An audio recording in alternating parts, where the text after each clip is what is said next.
শুভ দুপুর প্রিয় দর্শক, আপনাদের সকলকে শুভেচ্ছা, সাদর আমন্ত্রণ। চ্যানেল আয়ের পর্দায় দেখছেন নিয়মিত আয়োজন ফ্রেশ প্রিমিয়াম টি তারকা কথন। প্রিয় দর্শক, চ্যানেল আই আপনাদের কাছে আসলে কিসের প্রতিচ্ছবি?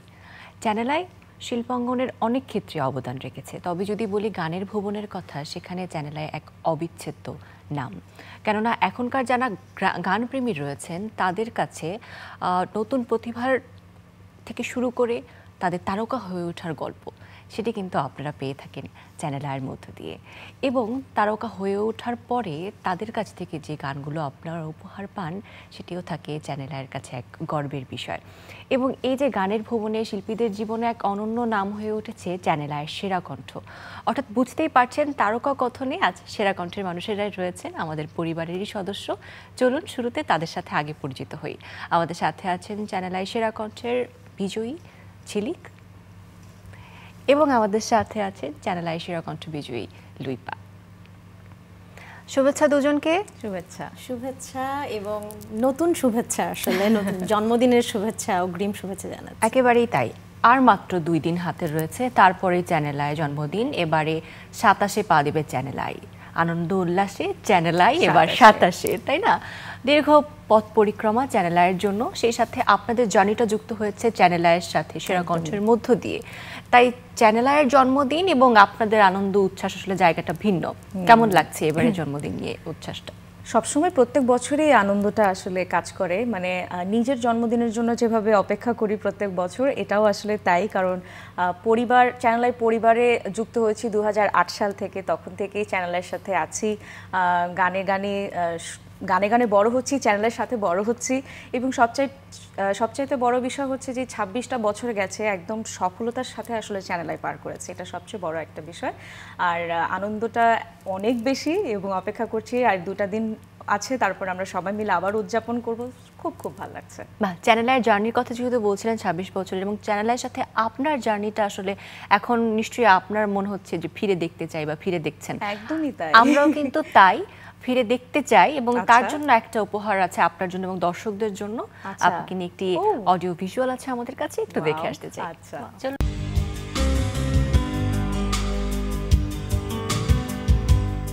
জানিটা আহমেদ ঝিলিক 2008 সালে অনুষ্ঠিত প্রথম সেরা কণ্ঠ চ্যাম্পিয়ন। এরপর আর ঝিলিককে পেছনে ফিরে তাকাতে হয়নি। সঙ্গীতের এক একটি সাফল্য যুক্ত হয়েছে ঝিলিকের পরিক্রমায়। 2008 সালেই প্রকাশিত হয় প্রথম অ্যালবাম আমার কি দোষ শিরোনামে। দ্বিতীয় একক অ্যালবাম 2012 সালে ঝিলিক শিরোনামে। এরপর প্রকাশিত হতে থাকে বেশ কিছু একক ও যৌথ অ্যালবাম। সঙ্গীতে ঝিলিকের ভিন্ন মাত্রার গায়কী অল্প সময়েই তাঁকে সাফল্যের শীর্ষে নিয়ে আসে। একটি সিনেমার গল্প চলচ্চিত্রে প্রথম প্লেব্যাক করেন তিনি। চলচ্চিত্রে প্লেব্যাক করার পাশাপাশি ঝিলিক কণ্ঠ দেন নাটক, টেলিফিল্ম এবং জিঙ্গেলে। জনপ্রিয় গানের মধ্যে রয়েছে নীল আকাশ, জেনে যাও তুমি।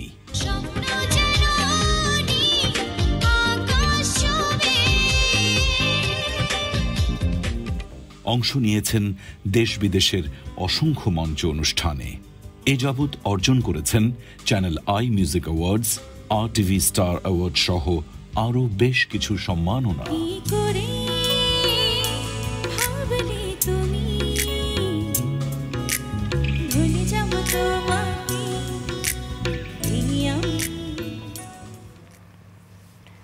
ঝিলিক আপু, কেমন লাগলো?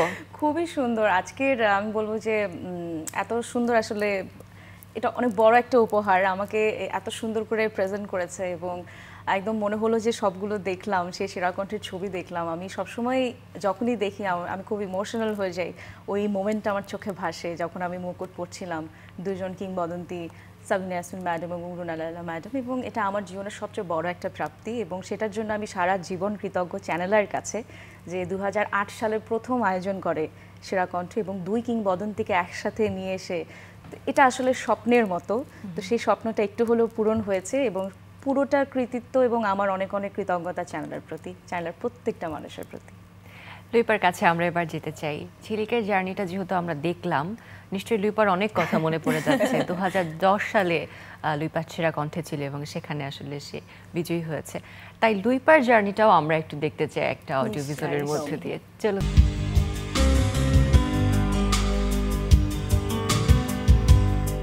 জিনিয়া জাফরিন লুইপা 2010 সালের সেরা কণ্ঠ বিজয়ী। ভিন্ন মাত্রার গায়কিতে শুরু থেকেই লুইপা শ্রোতাপ্রিয় হয়ে ওঠেন। 2014-তে প্রকাশিত হয় ছায়াবাজি শিরোনামে প্রথম অ্যালবাম। এছাড়াও প্রকাশিত হয় বেশ কটি মিক্সড অ্যালবাম। প্রথম প্লেব্যাক করেন 2022 সালে পরাণ চলচ্চিত্রে। 2015-তে অর্জন করেন চ্যানেল আই মিউজিক অ্যাওয়ার্ডস। এছাড়াও অর্জন করেন RTV স্টার অ্যাওয়ার্ড সহ আরও বেশ কটি সম্মাননা।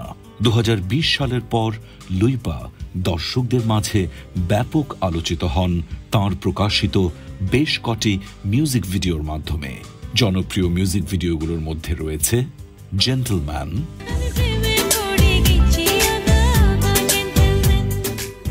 রঙিলা হাওয়া,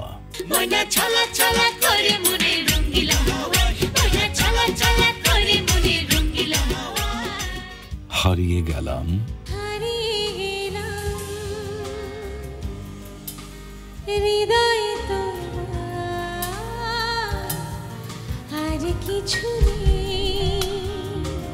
এবং নাচ ময়ূরী নাচ।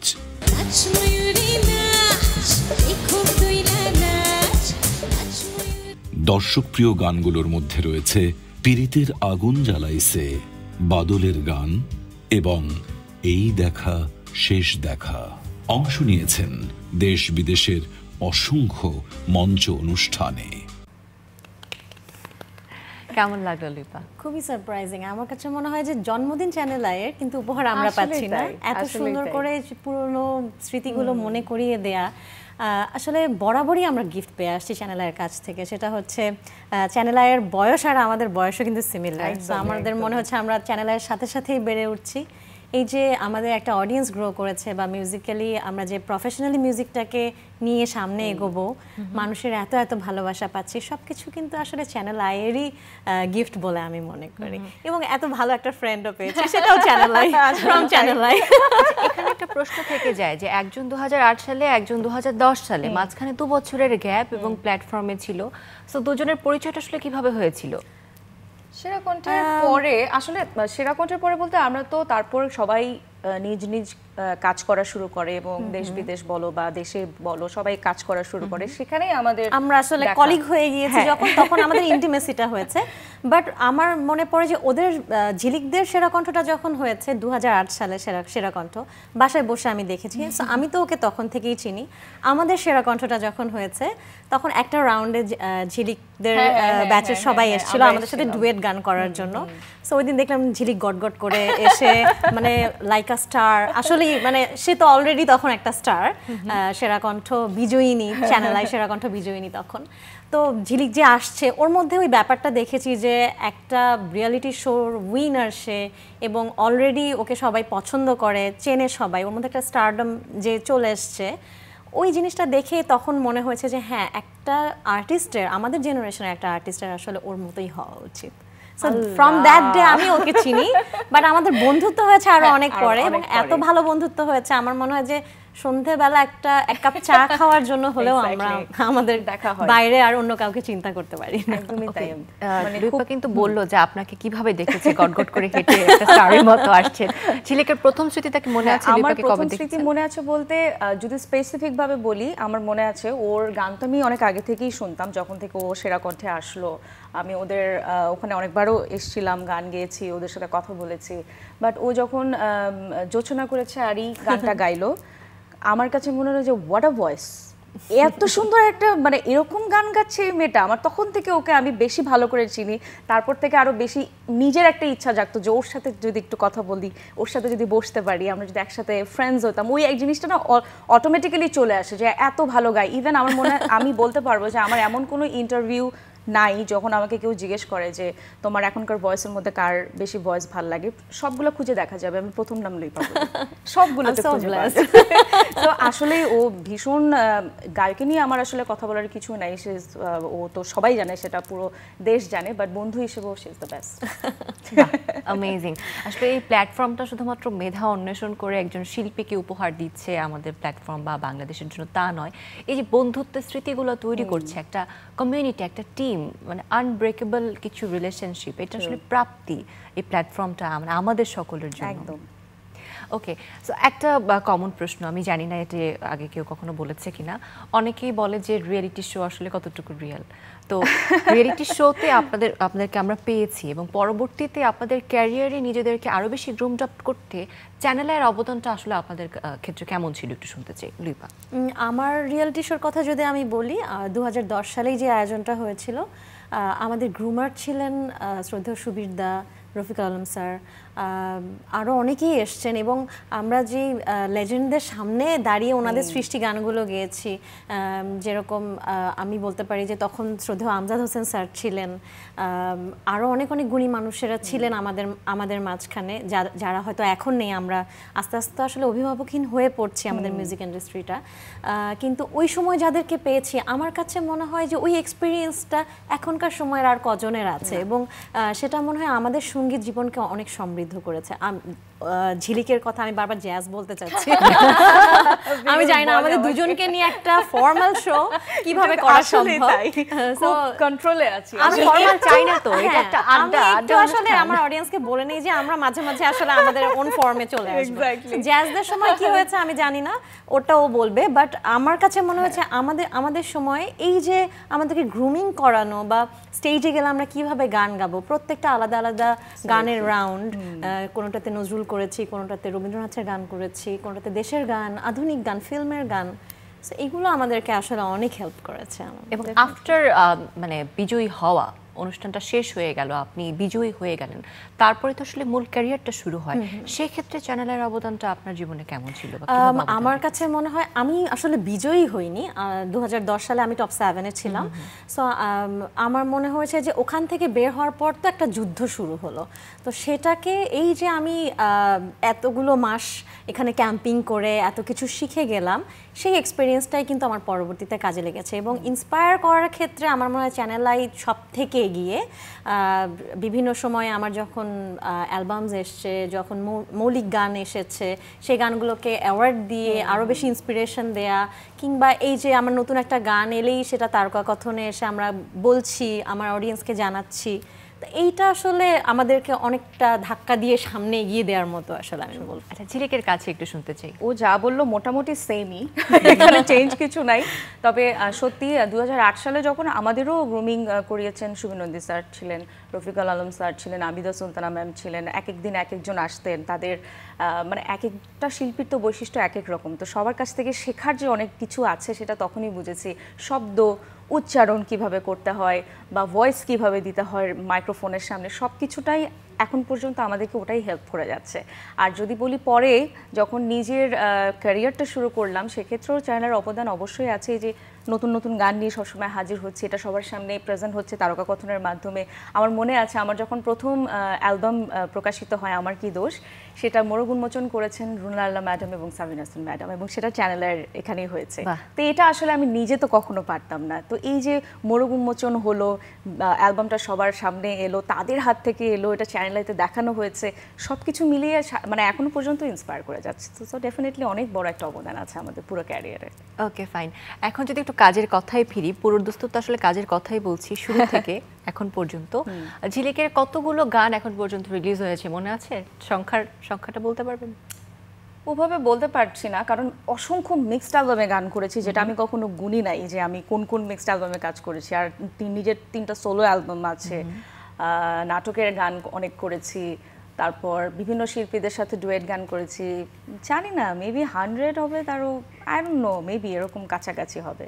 আচ্ছা, যদি নিজের কোনো গানের কথা স্মরণ করতে বলি এখন, যে টপ প্রায়োরিটি পাবে কোন 3টি গান, আপনি কোন 3টির কথা বলবেন? নিজের সব গানই আসলে পছন্দ, কোনটা ছেড়ে কোনটা বলবো জানি না। তবে একটা গান আমার খুব মানে সব জায়গায় আমি বলতে পছন্দ করি, সেটা হচ্ছে পায়ের ছাপ চলচ্চিত্র, ইমপ্রেস টেলিফিল্মের পায়ের ছাপ চলচ্চিত্রে একটা গান গেয়েছিলাম, যেটা ফুয়াদ নাসির বাবু ভাইয়ের কম্পোজিশনে, এবং সেটা আমার একটা স্বপ্ন ছিল যে ওনার সাথে কাজ করব। তো সেই গানটা আমার ব্যান্ড মেম্বার্স যারা আছে তারাও যখন শুনে বা অন্য কেউ শুনে, মানে এত ডিফারেন্ট একটা গান আমার ভয়েসে সবাই শুনেছে, তো আমার মনে হয় ওই গানটার কথা মনে পড়ে যায় যদি টপ 3 বলা হয়, এটা একটা। আর আর বাকিগুলোকে আমি র্যাঙ্কিং দিব না, কারণ কোনটা ছেড়ে কোনটা বলবো এটা আসলে সম্ভব না। তাহলে তো এর পরের প্রশ্নটা আরেকটু ডিফিকাল্ট। যাদের সাথে এখন পর্যন্ত ডুয়েট করেছেন, যে প্ল্যাটফর্মই হোক না কেন, কোন তিনজনের নাম কথা? একজনের নাম বলবো না, আমার পুরো ক্যারিয়ার পড়ে আছে, আরো গান গাইতে হবে। কেমিস্ট্রি কার সাথে সবথেকে বেশি ভালো লেগেছে? আমি সবার সাথে খাপ খাওয়াতে পারি, সবার সাথে। আমার কো আর্টিস্ট নিয়ে কখনো কোনো প্রবলেম হয় না, সেটা মেল সিঙ্গার হোক বা ফিমেল সিঙ্গার হোক, আমি সবার সাথে খুব ভালো করে নিজেকে। আজকে কি শলা পরামর্শ করে কিছু হারাবার নেই, আজকে ডিপ্লোম্যাটিক উত্তর দিব আমরা। মানে আমার আসলে এক্সপেরিয়েন্স আছে, অনেক আর্টিস্টের সাথে আমি গান গেয়েছি, তো এক একজনের সাথে এক একভাবে কেউ গায়। আমার গায়কিটাকে তাদের সাথে মিলিয়ে গাওয়ার যে বিষয়টা, সেটা আমি ভালো পারি। ওকে, এবারে বিপদে ফেলবো লুইপাকে। ওরে বাবা, আমি এতক্ষণ মজা নিচ্ছিলাম, আমি বেঁচে গেছি। নিজের গান রিলিজ হয়েছে এখন পর্যন্ত অনেক, সংখ্যা আমি আর জিজ্ঞেস করব না, কারণ আমারও মনে নেই, এটা আসলে জানি না, এটা কাউন্ট করা হয় না। সো টপ প্রায়োরিটি পাবে, মানে সব গানই আসলে শিল্পীর সৃষ্টি, সেটা অন্যরকম আবেদন রেট করে নিজের কাছে, কিন্তু না আসলে আমার কাছে আমার একটু র্যাঙ্কিং করা আমার পছন্দের গান কিছু আছে, যে গানগুলো আমার মনে হয় যে জীবনে একবারই আসে। এরকম একটা গান হচ্ছে এই দেখা শেষ দেখা। এই গানটা রুনা ম্যাম নিজের সুর করা গান, আর ওই গানটা পেয়েছি আমি, রুনা ম্যাম যখন আমাকে ফোন করেছেন যে তোমাকে সেরা কণ্ঠে শুনেছি, এখন তুমি যোচনা করেছে আর শোনার পর বলেছে তুমি অনেক ইমপ্রুভ করেছো, সো ওই কমপ্লিমেন্টটা, তারপর উনি বলেছে যে তোমাকে একটা পুরস্কার দেবো, সেটা হচ্ছে আমার সুর করা একটা গান তুমি গাইবে। আমি ভেবেছি যে উনি হয়তো এত বড় মানুষ, এত গুণী মানুষ, উনি বলার কথা বলেছেন, পরে হয়তো ভুলে যাবেন, কিন্তু পরে উনি ঠিকই ডেকে নিয়ে মনে করে আমাকে ওই গানটা উঠিয়ে দিলেন। এবং সবচেয়ে আনন্দের বিষয় হচ্ছে গানটা লিখেছেন শ্রদ্ধেয় গাজী মাজহার স্যার, যার সামনে বসে চ্যানেল আইতেই আয়োজনে গান গাইবার সৌভাগ্য হয়েছে আমাদের। তো সেই এই দেখা শেষ দেখা গানটা আমি একদম আমার র্যাঙ্কিং এর ফার্স্টেই রাখতে চাই। আর দ্বিতীয় গানটা হচ্ছে কৌশিক হোসেন তাপসের লেখা সুর করা হারিয়ে গেলাম, এটা আমার ফেভারিট। আর থার্ড যদি বলতে চাই তাহলে অবশ্যই হ্যাঁ, আমার প্লেব্যাক করা গানটা ধীরে ধীরে, রায়হান রাফি পরিচালিত পরাণ ছবির গান ওটা। আর গানটার জন্য রবিউল ইসলাম জীবন লিরিসিস্ট হিসেবে জাতীয় পুরস্কার পেয়েছে, এবং গানটা সুর সঙ্গীত করেছেন ইমন চৌধুরী। সো সব মিলিয়ে আমার কাছে টপ 3 যদি বলি এই 3টা গান, তারপর তো আরো অনেক গান আছে। আমার ছোট 2টা বোন আছে, ওরা সবসময় আব্বু আম্মুকে বলে তুমি আপিকেই সবচেয়ে বেশি লাভ করো। সো আমি এখন যদি আরো র্যাঙ্কিং করতে থাকি, তখন আমার গানরা বলবে যে তুমি ওই গানকেই বেশি ভালোবাসো, এই গানটা আর সুরে গাইতে পারবা না, আমাকে তুমি আর সুরে পাবে না। তুই রাখিস মনের খবরটা আমার খুব পছন্দ, গান ওর গাওয়া, এই গানটা আমার অনেক পছন্দ, ওর অনেক গান আমার।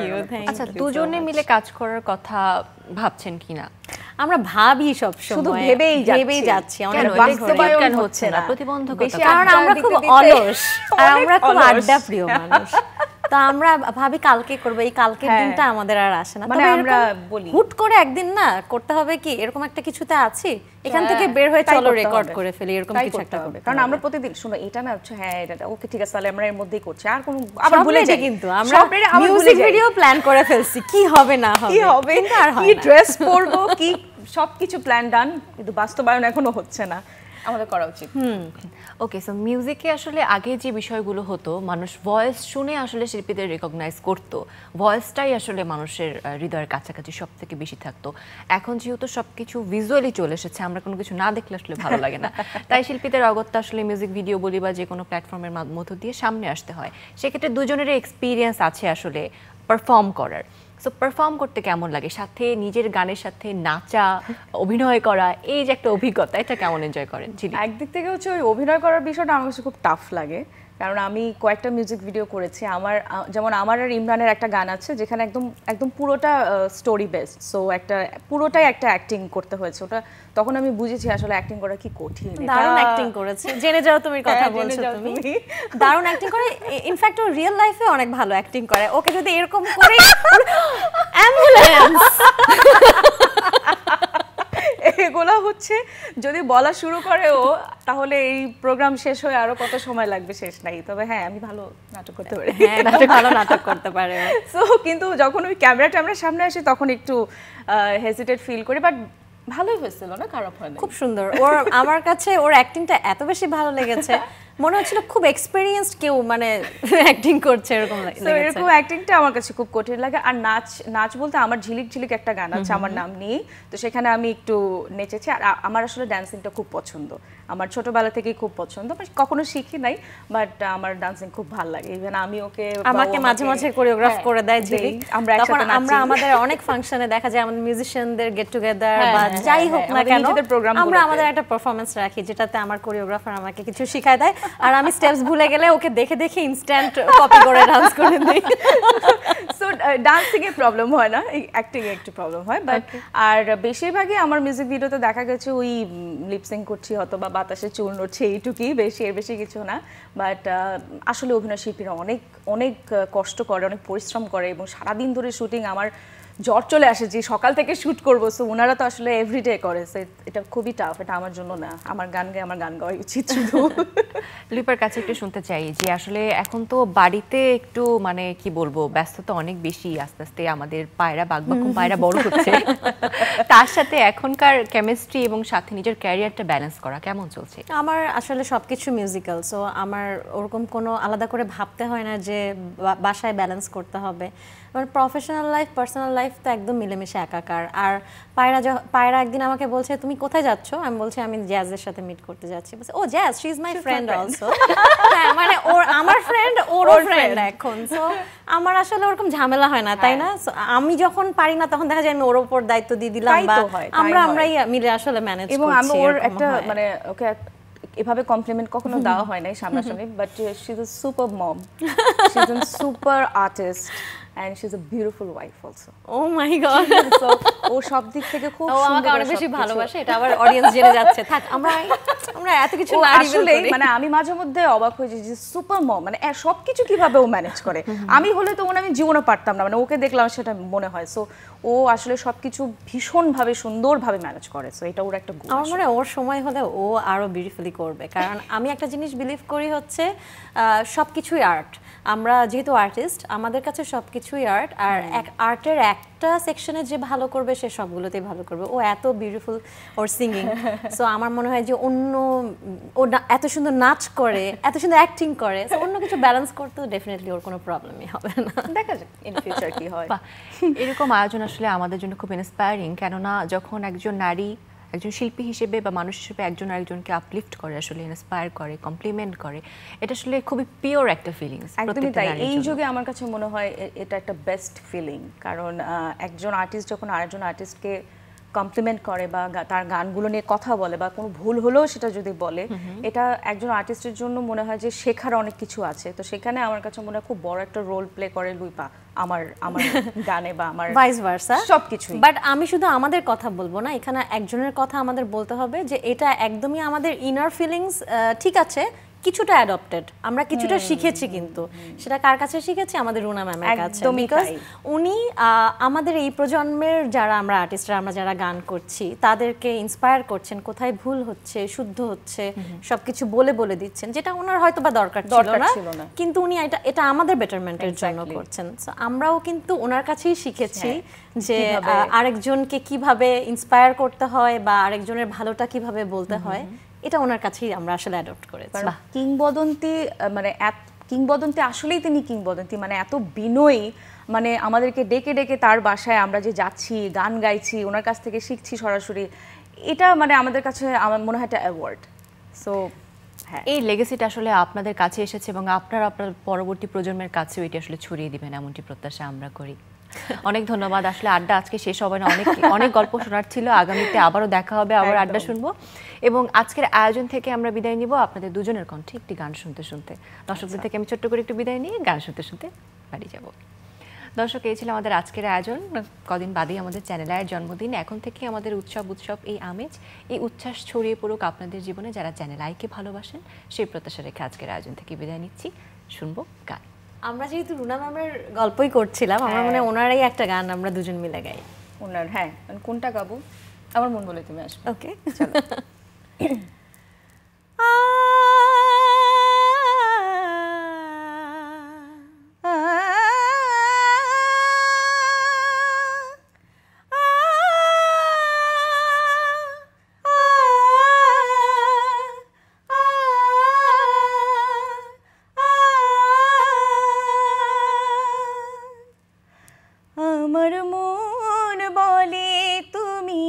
আসবে, আমার মন বলে তুমি আসবে।